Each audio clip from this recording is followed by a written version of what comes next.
Hello, welcome back to the breaking news update. My name is Jimmy Boyd, and you are watching Boyd News. I want to thank you so much for tuning in today. I'm back with another update coming out from the war between Russia and Ukraine, and I've got a ton of big news that I'd like to brief you all on today. So, we're going to start this video off talking about the high level talks that were supposed to be taking place in London today between the US and Ukraine. I have a new update here on your screen. Peace talks over Ukraine war in London collapse, postponed for now. High level talks aimed at bringing a pause to fighting in Ukraine disintegrated Wednesday after Secretary of State Marco Rubio and Special Envoy Steve Witkoff pulled out.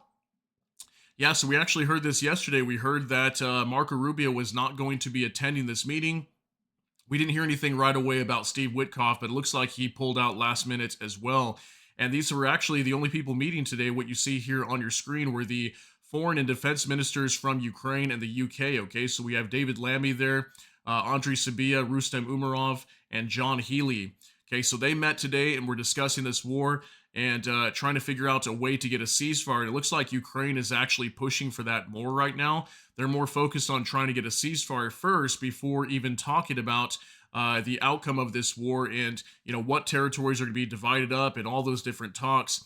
And we know from the U.S., they came out recently stating that they were going to recognize Crimea as Russian territory and a lot of huge demands, giving up the territories in the eastern and southern side of Ukraine over to Russia also. And just lots of major demands that we know Ukraine is not going to agree to. So it looks to me like Ukraine is just completely outright rejecting this, at least at the moment. And that's probably why we're not seeing the high delegation from the U.S. showing up today. So we're going to talk more about that. I'll give you guys some information. We even have a story today from the Republic of Tatarstan out of Russia. We have the Alabuga kamikaze drone manufacturing plant that was reportedly being attacked just today. I've got videos coming out from there, and I believe it was hit multiple times with drones. I've got videos and pictures from that area. It's approximately about 1,100 kilometers from the border of Ukraine. So we'll talk about that as well, and numerous other updates also coming out from this war. Let's go ahead and jump into this. Let me give you some of the headlines coming out regarding these peace talks. So here's from Max 24. European diplomats pulled the plug on high-level talks after top U.S. diplomats abruptly canceled plans to attend, according to the Washington Post. Disruption comes amid anger in Washington over Kiev's reluctance to accept proposals to cede territory to Russia. I mean, again, guys, I was telling you this several days ago that I had a very big feeling Ukraine was just going to completely reject this. I mean, this proposal is pretty insane. I've got some information coming out regarding the actual proposal, but we've been kind of going over some of the details recently, like the whole Crimea situation, a freeze of the conflict on the front line. Would the territories that Russia is currently controlling inside of Ukraine be given over to Russia and recognized by the United States or not? And then, there's a whole talk about like European contingent being deployed to Ukraine to ensure Ukraine's sovereignty. That's a very big issue, the whole NATO thing. So lots of things, major hurdles to get past in order for Washington to even get Ukraine and Russia to agree to anything. Okay, so let's jump on to our next update here. This from the Ukrainian Review. Ukraine has prepared a document stating that there will be no discussions on territorial issues until a complete and unconditional ceasefire, which is why the talks in London collapsed. According to Reuters, Trump is angry that the Ukrainian position is not consistent with what Washington representatives agreed with Russia. Okay, so clearly a major divide here between Ukraine and the United States and also Russia and the United States. Okay, we can see here from Reuters, London talks on ending the war in Ukraine downgraded as Rubio pulls out. So yeah, like I said, I told you guys yesterday, right when I saw Rubio was not going to be showing up, that's how I knew these talks were not going to go well. Looks like they collapsed before they even began. And you can see here that Ukraine is more focused on getting a complete and unconditional ceasefire versus talking about territorial concessions right now and discussions on who's going to control what. They want to get a ceasefire first. So here's some information from Max 24. Also, the Trump administration handed Ukraine a one-page document in Paris last week, which it presented as the U.S. president's final proposal for a peace settlement, Axios and The Telegraph reported. So it says here what Russia gets under Trump's plan: de jure recognition of the U.S. of Russian control over Crimea. That means they would actually recognize that Russia completely controls Crimea. de facto recognition of Russia's occupation of almost all of Luhansk region and occupied parts of Donetsk, Kherson, and Zaporizhzhia regions. So, partial recognition, even though Russia does not completely control those territories. They control a majority of a few of them, but not the complete of all. Okay. It also says here a promise that Ukraine will not become a member of NATO. The text notes that Ukraine could become part of the EU, lifting of sanctions imposed since 2014 onto Russia, intensification of economic cooperation with the U.S., particularly in the energy and industrial sectors. So look at this right here, just part of what Russia receives. I mean, they basically get everything that they've been wanting for the most part here. And it says what Ukraine gets under Trump's plan: reliable security guarantees, quote unquote, from a special group of European countries. The document is vague about how this peacekeeping operation will function, makes no mention of U.S. participation. That's already a no-go for Ukraine right there. Return of a small part of the Kharkiv region that was occupied by Russia, so they'll only get a small little part, a little sliver of the Kharkiv region that Russia's controlling. Unimpeded passage of the Dnipro River, which runs along the front lines of parts of southern Ukraine. Compensation of reconstruction assistance, although the document does not say where the funding will come from. That's got to be a big no-go from Ukraine as well. I'm sure they would want to know where that funding is coming from, right? And the plan also contains other elements. In particular, it states that the Zaporizhzhia nuclear power plant will be considered Ukrainian territory, but will be operated by the U.S., and electricity from it will be supplied to both Ukraine and Russia. So we've known about that as well. The Zaporizhzhia nuclear power plant, the U.S. was proposing taking it over, taking ownership of it, but allowing Ukraine and Russia to both get electricity from it as well. Okay, so now we'll move on to another update from the Kiev Post. U.S. Secretary of State Rubio has canceled his trip to London for Ukraine peace talks after Zelensky rejected key parts of the proposed deal, including recognition of Crimea as Russian, CNN reports. Okay, this was coming out today. So yeah, allegedly that was a large reason was, I mean, just simply the whole rejection of Crimea being Russian territory. I mean, again, we know Ukraine is not going to give up any territorial concessions over to Russia. They will not capitulate. So that's a deal breaker right there already for the U.S. So I just have a very big feeling that this is going to completely fall apart probably in the next week or so, maybe 2 weeks. And we could see the U.S. completely turning their back on Ukraine and blaming them for failing to end this war, or at least kind of make it appear that it is that way. And we could definitely be seeing some major problems over here inside of Ukraine. Now, for Max 24, a meeting of the foreign and defense ministers of Ukraine and the United Kingdom has begun in London. Andriy Sybiha, Rustem Umerov began a meeting in London with their British counterparts, David Lammy and John Healey. So this was a photo coming out from that meeting today, where we had the foreign and defense ministers from the UK and Ukraine meeting. Just a quick photo to show you guys there. Now for Military News UA, our people will not agree to a frozen conflict. We will never recognize the occupation of Crimea. The head of the Ministry of Economy of Ukraine, Svridenko, if I'm saying that correctly. So Julia Svridenko, she posted here on Twitter, during today's meeting of the delegation of Ukraine with partners in London, we confirmed the principled position. Ukraine is ready to negotiate but not give up. There will be no deal that Russia will give Russia the stronger foundations it needs to regroup and come back with more violence. A complete ceasefire on land, in the air, and at sea is a necessary first step. If Russia chooses a limited pause, Ukraine will respond in kind. Our people will not accept a frozen conflict disguised as peace. We will never recognize the occupation of Crimea, and if NATO membership is not granted, Ukraine will need mandatory security guarantees strong enough to deter future aggression and clear enough to ensure lasting peace. I mean, like, that's got to be a huge one to me. So I understand why Ukraine's been talking about security guarantees. They need to make sure that Russia's never going to attack them again, because Russia said repeatedly at the start of this war they were not going to attack. Then they did. Then there's the whole Budapest Memorandum of 1994, I believe is the year. And Russia signed that agreement with Ukraine when Ukraine gave up their nuclear weapons. They should have never attacked Ukraine, completely breaking that agreement with Ukraine also.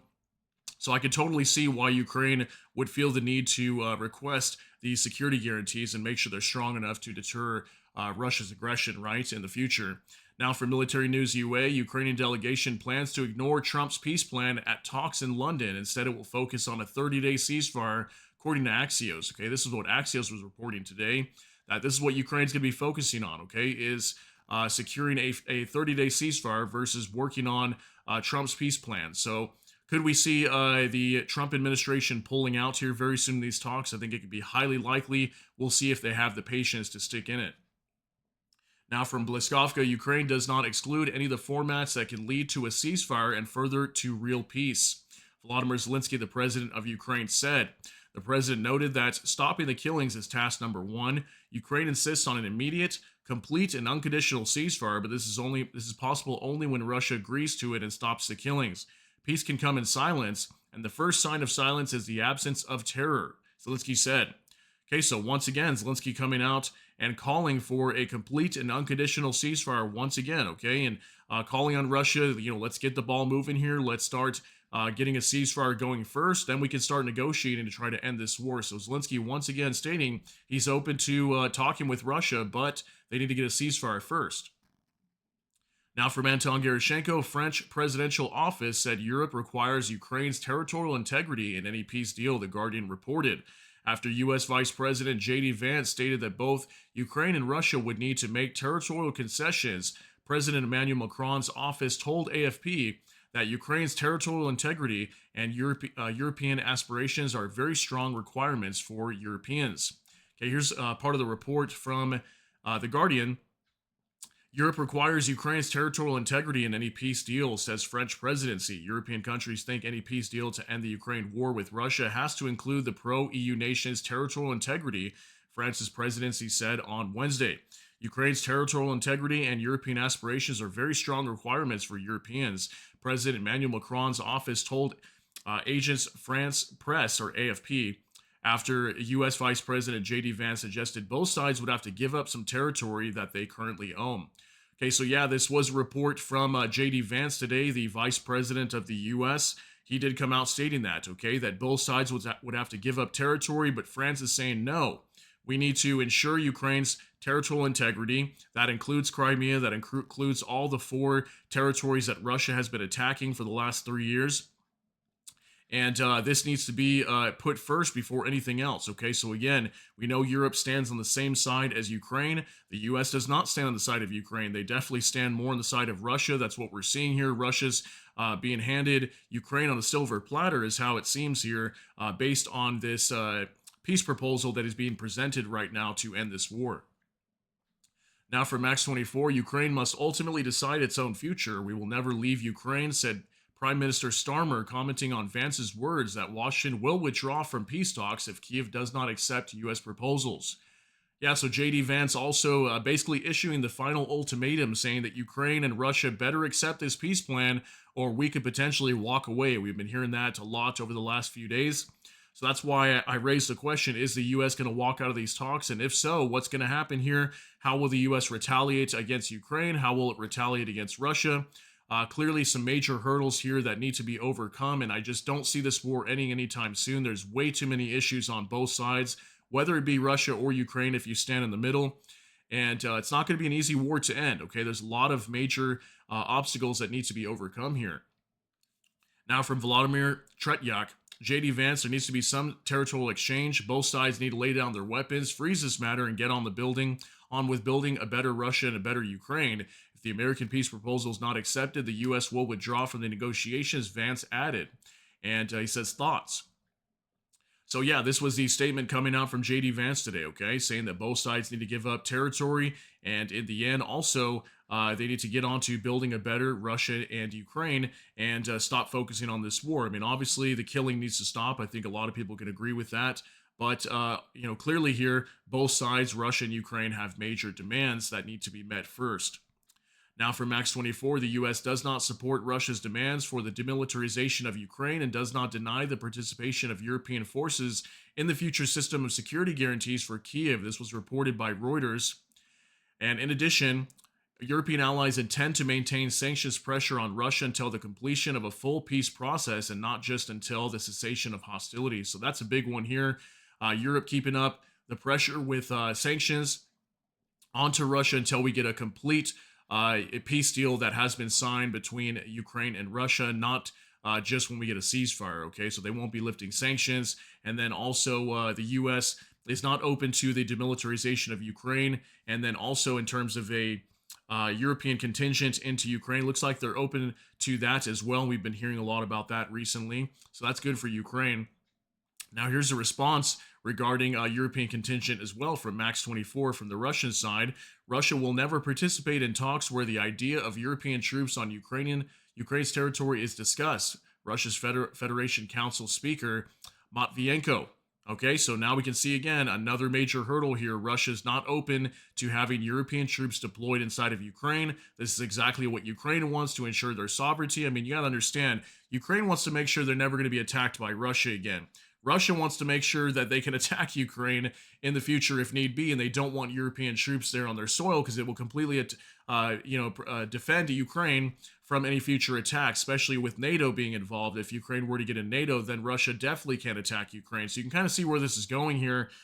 Major demands on both sides, and this is why it's so difficult to end this war. Now, for Max 24, France and UK are open to the scenario of a current front line of control with security guarantees for Ukraine, but would prefer the format of de facto truce as in Korea rather than legal recognition of Russian encroachments, according to the Wall Street Journal today.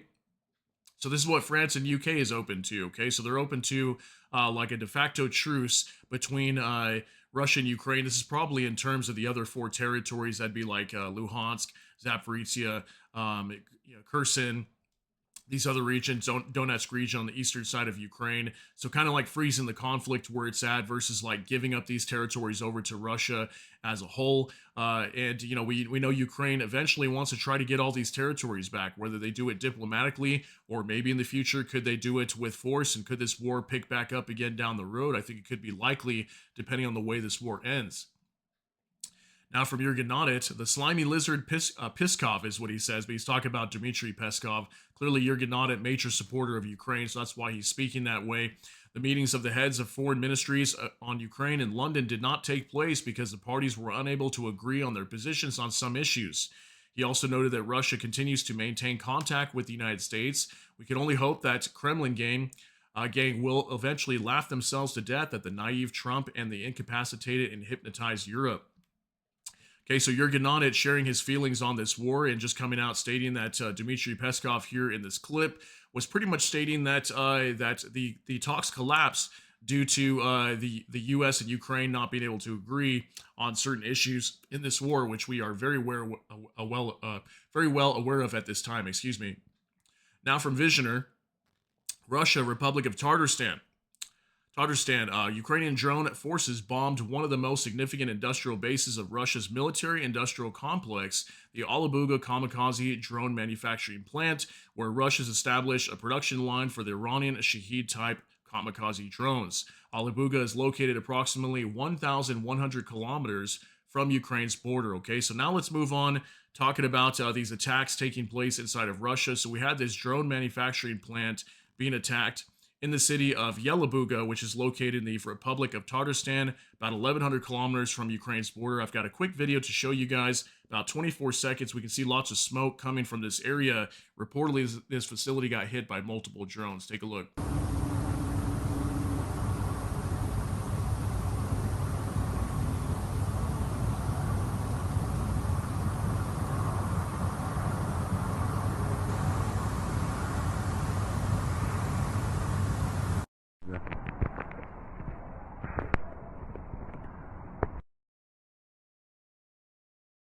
All right, so we can see several angles here in this video of smoke coming from where this drone manufacturing facility was located over here in the Republic of Tatarstan. I've got more information for you guys here on some other posts. Another video also from ViceGrad24 breaking. Ukrainian long-range drones have struck the Alabuga plant in Tatarstan, where Russia is producing its copies of Iran's Shahed suicide drones. The Russians claim the Alabuga plant will build 25,000 such suicide drones, or the Garan 2, this year. All right, so I want to show you guys this clip. It's about 30 seconds. You're going to see a drone right here flying in the skies, and at one point, Russian air defense teams try to intercept it and are unable to. They fail intercepting it, and this drone continues flying around. Take a look at this. Мимо. Второй. Полетел.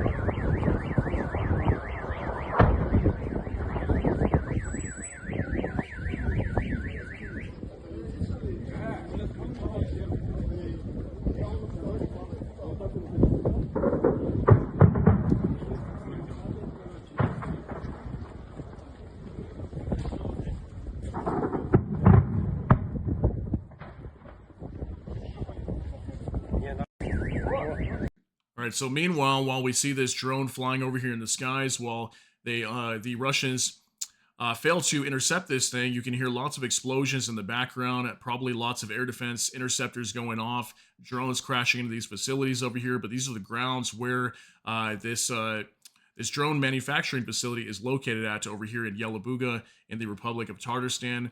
So let's go over some more information here from Max 24. Nikolaevsky Vanyuk writes that Yelabuga was attacked by 6 drones with 250 kilograms of payload. One was shot down. 5 hit the target, Shahid plant, which is 1,700 kilometers from the border of Ukraine. Okay, so very far away. If it's 1,700 kilometers, that's probably one of the furthest strikes we've heard of in a long time. I mean, just 1,000 kilometers away. We know that Ukraine does have the Liudi drones that can reach that distance. That's usually the type of the drones that we see coming up in this area. And yes, we have this drone manufacturing facility being attacked multiple times, like 5 hits for sure, confirmed by Ukraine. Here's some pictures also from Max 24. He says Yelabuga, and it's just some pictures showing some smoke coming over here from the facility, or some drones that crash landed in the area, as this was right in the middle of a city as well. So we probably had some drones crashing into some homes over here also, as a lot of people do live in this area. So there's another picture there showing lots of smoke. So major attack on a drone facility today. And also coming out from Moscow in Russia, Military News UA reports in Russia, 3 explosions were heard in Moscow City. Previously, according to Russian media, a car exploded. Okay, so I'm not sure if there's some sort of like terror attack going on in Moscow today, but we had multiple explosions going off right inside of Moscow City today. We've got a quick video here, guys. 3 seconds. Take a look.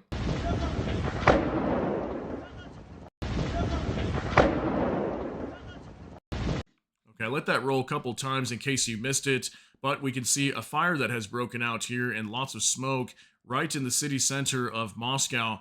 And I want to say it could be right about a year's time now. I want to say it was April of last year, and I could be wrong on that, but it was sometime around this time last year that we reported the Crocus City Hall attack. If you guys remember that, it was a major venue where thousands of people were attending. There was like a show going on there at time, or some sort of play or something. And we had a bunch of armed men that went inside and started, unfortunately, ending the lives of many people in there with rifles, right? If you guys remember that, I covered that last year. So this, I believe, was around the same time last year that we had this same attack happening. So I'm not sure if this is some type of event occurring again around the same time, just a year later. But another report here from Anton Gerashenko, Russian Telegram channels report 3 explosions in a large fire at Moskva City. Last week, reports appeared that a Russian drone center was located there. Okay, so that's actually what they're talking about here. I showed you guys this information a few days ago that the Russians were recording a video of them controlling drones from Moscow, okay, that were being used to attack Ukraine. So maybe was this Ukraine carrying out some sort of attacks over here on maybe these drone centers? Maybe that's what we could be seeing here. But we did have reports of cars exploding as well. Take a look at this.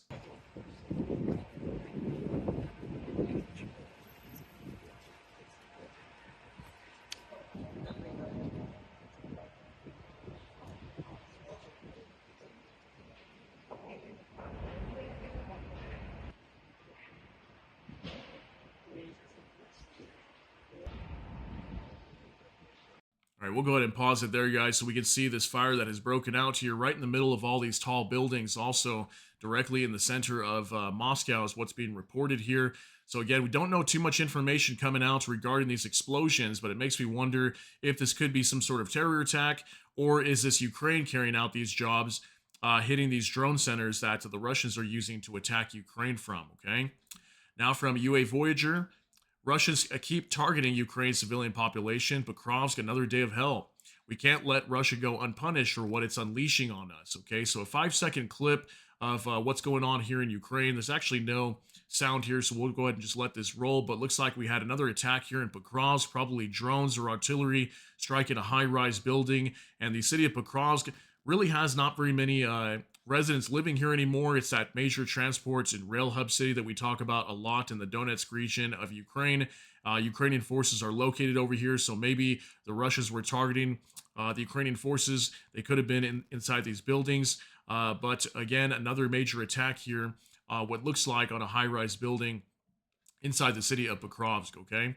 So now we'll move on to another update for Vicegrad 24. Breaking: major waves of Russian suicide drones are hitting Ukrainian cities. Odessa, Kharkiv, and Poltava have all been hit. Russia's launched dozens of suicide drones over the past few hours. This video's from Poltava. So these were attacks taking place last night. We did have Russian drones entering into Ukraine. I think it was more than 50 being recorded today. Go ahead and take a look at this.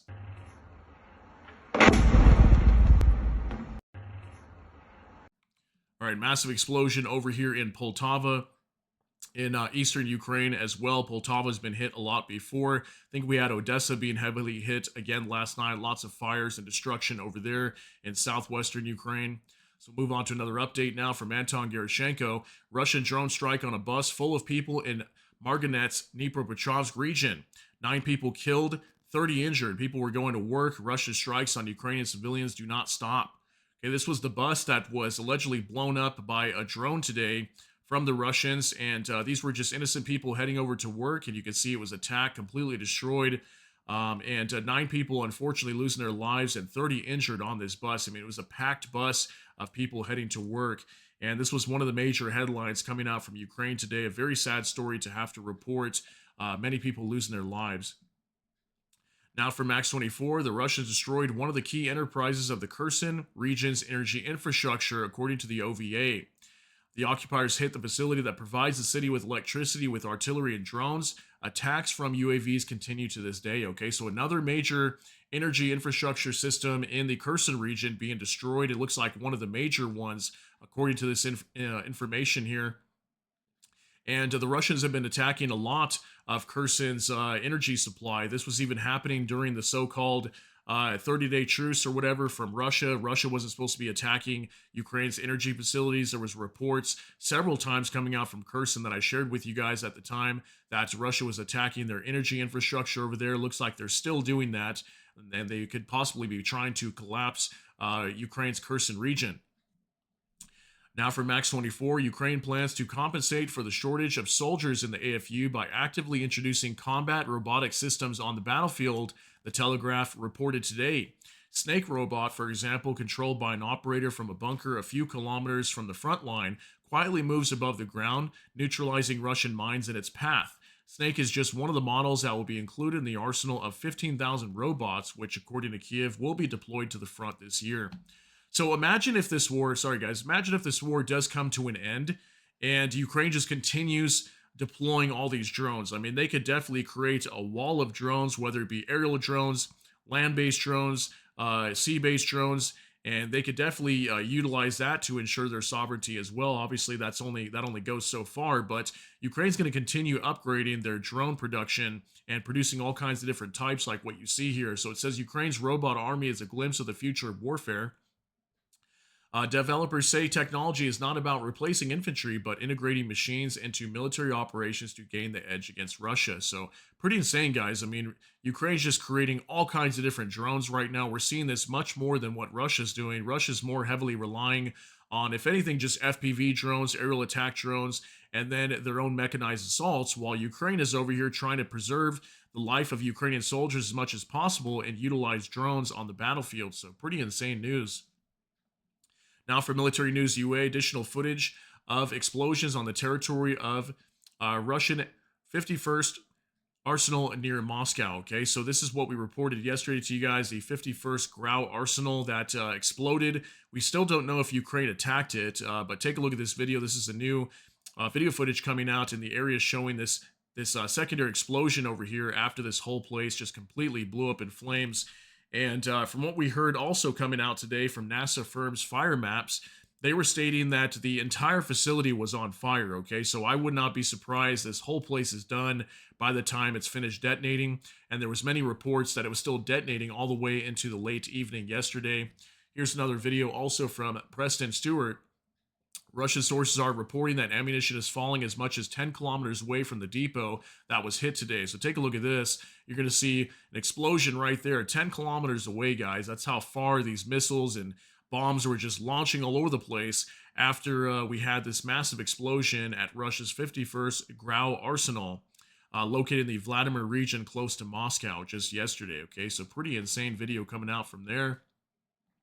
Now for Max 24, Europe pushes Trump proof weapons free of U.S. parts. The Times reported today British and European defense firms are ramping up production. I think it's supposed to be production of ITAR free weapons. Systems built with U.S. components to avoid potential export restrictions under a possible second Trump presidency. So here's a report. Defense companies boast Trump proof weapons are free of U.S. parts. The first question firms now face when trying to export their weapons is whether they rely on American technology. Okay, so I reported this to you guys. I think it was yesterday, the day before. The UK was ramping up their production of weapons, but at the same time, they're reducing their reliance on the US as they're concerned that maybe the US could potentially pull support from Europe. I mean, we're already seeing that a lot today. There was another major statement coming out from Pete Hegseth, the defense secretary of the U.S. today, stating that Europe relying on the U.S., that time is over. Europe's got to start standing up for themselves and ensure their own sovereignty and their own security. So yeah, just more show that Europe is preparing to pull away from the U.S. more and more every single day, and they're starting to become more self-reliant, which in my opinion is a good thing. I think everybody should be self-reliant. Nobody should be relied on by anybody else to ensure their own protection. I think that's definitely a good way to go for Europe, but obviously it's going to take time for them to get there. So now we'll move on to the Ukrainian review. Russia's preparing for an offensive in the Zaporizhia direction. For this, the Russian armed forces have transferred equipment and manpower from Crimea, says a spokesman for defense forces in the south. Intensification of assaults along the entire southern front line is expected. So we've already been seeing lots of reports coming out recently from the Zaporizhia region right here that the Russians have been launching lots of mechanized assaults, sometimes upwards of 300 troops or more at a time. And Ukraine's been holding them back from what we've been seeing. They've been actually smashing a lot of their vehicles that try to attack over here. But the Russians apparently still trying to work on an offensive. And probably some of these areas like Zaporizhia, Donetsk, and also Luhansk, those are the three regions that they control a good amount of. You can see here they just need a little bit more of this territory before they completely control Zaporizhia. It's going to be difficult for them to cross this river right here, though, once they get to the Dnipro River. Yeah, so it looks like we're still seeing major attacks happening inside of Zaporizhia. We've been hearing about this for weeks now. Now for Bliskovka, Air Defense Forces of Ukraine destroyed 67 out of 134 Russian UAVs. 47 enemy imitator UAVs were lost locally without negative consequences. All right, guys, so we had roughly about half, if not more, of these drones being shot down or suppressed by electronic warfare, but a large amount of drones going into Ukraine last night, 134 Russian UAVs. That's why we had reports of attacks today, and unfortunately people losing their lives even due to these drone attacks. So very sad information there. Now from the Kyiv Independent, these are the indicative estimates of Russia's combat losses as of April 23rd, according to the Armed Forces of Ukraine.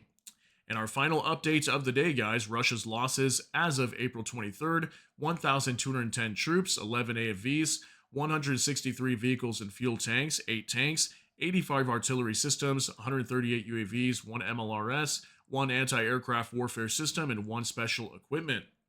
All right, so these are the list of Russian equipment that has been destroyed over the last 24 hours. Looks like most of these numbers about average. The artillery system number appears to be a little bit higher than average. We usually see about 40 to 60 here.